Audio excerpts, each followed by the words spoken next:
Sí, mi nombre es Agustina Lescano, soy estudiante de Arquitectura y Filosofía y participo en espacios de docencia e investigación en esta facultad. Y en esta oportunidad yo quería hablarles de este texto que escribí sobre un viaje que hice a San Pablo y se llama Crónica de viaje, 4 días en San Pablo. Lo primero que me gustaría hacer es organizarme en el tiempo. Esta imagen es casi un mapeo del recorrido que tuve desde ese viaje en particular hasta este momento que estamos compartiendo. Yo viajé a San Pablo en el año 2015, invitada por un grupo de profesores y alumnos. Éramos un grupo de casi 70 personas viajando por 4 días en San Pablo. Y en ese viaje pasó algo que fue lo que me permitió pasar a la segunda etapa, que es escribir una crónica. Y fue que durante el viaje yo dibujé edificios y momentos. Entonces cuando volví de San Pablo tenía un cuadernito negro lleno de dibujos y relatos. Y pasó que yo le mostré esos dibujos a una amiga, Eugenia, y esa amiga se los mostró a otra amiga, a Mabel. Y ella me pidió que tradujera estos dibujos a un relato, que le pusiera palabras a los dibujos. Y lo hice, y entonces este viaje que se transformó en dibujo terminó siendo un texto de varias hojas relatando cada día en San Pablo. Pasó mucho tiempo, ese texto se formalizó, se convirtió en una crónica de viaje y es el texto que presenté al Instituto de Arte Americano y hoy tengo que contar. Y lo que me pasó fue que sentí una gran incertidumbre porque me costaba imaginar cómo se puede llegar a hablar de algo tan específico en el tiempo que quedó atrás. Entonces lo que hice fue empezar por el principio, empecé a pensar sobre el concepto de tiempo, porque uno de los significados etimológicos de la palabra crónica es tiempo, y me puse a estudiar el concepto de tiempo de Henri Bergson, y lo que descubrí es que al volver a pensar sobre San Pablo, al intentar volver a recordar esos días, yo en definitiva lo que estaba haciendo era tomar imágenes del pasado, pero las estaba interpretando con sentimientos y emociones de mi presente. Entonces a esta pregunta acerca de cómo contar una crónica, le encontré esta respuesta y es el vivir un nuevo recuerdo. Entonces lo que me gustaría hacer en este momento es compartir con ustedes un nuevo recuerdo que yo elaboré de ese viaje que hice en 2015. Y este recuerdo tiene que ver con el concepto de la sombra.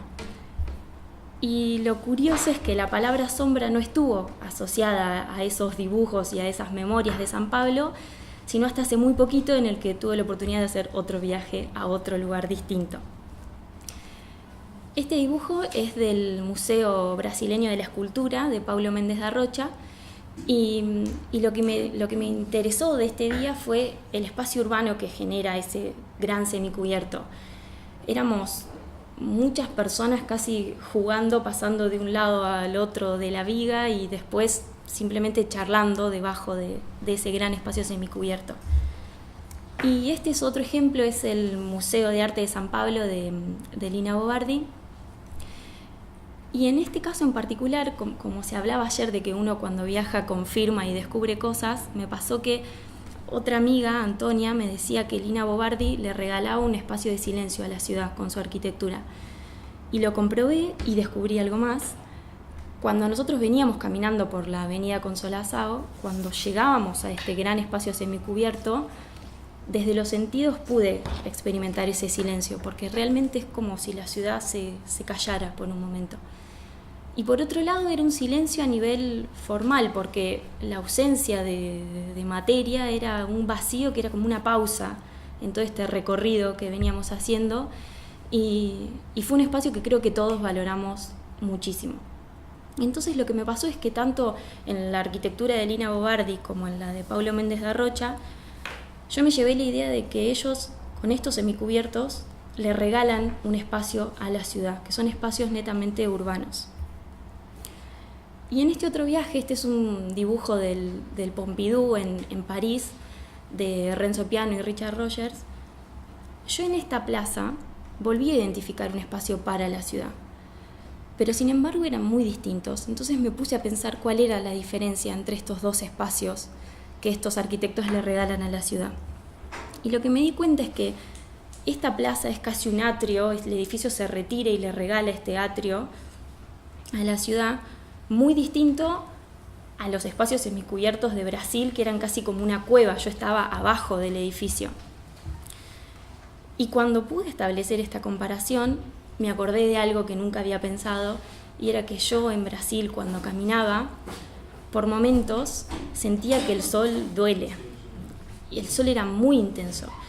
Y cuando yo estaba en esos espacios semicubiertos, en realidad lo que experimentaba era una sensación de refugio única. Y recién cuando ese manto de sombra nos cobijaba, recién ahí podíamos disfrutar de ese espacio urbano con las personas. Así que este es el nuevo recuerdo que comparto con ustedes, y es el pensar estos espacios semicubiertos como espacios para la ciudad, que son esencialmente espacios de sombra. Muchas gracias.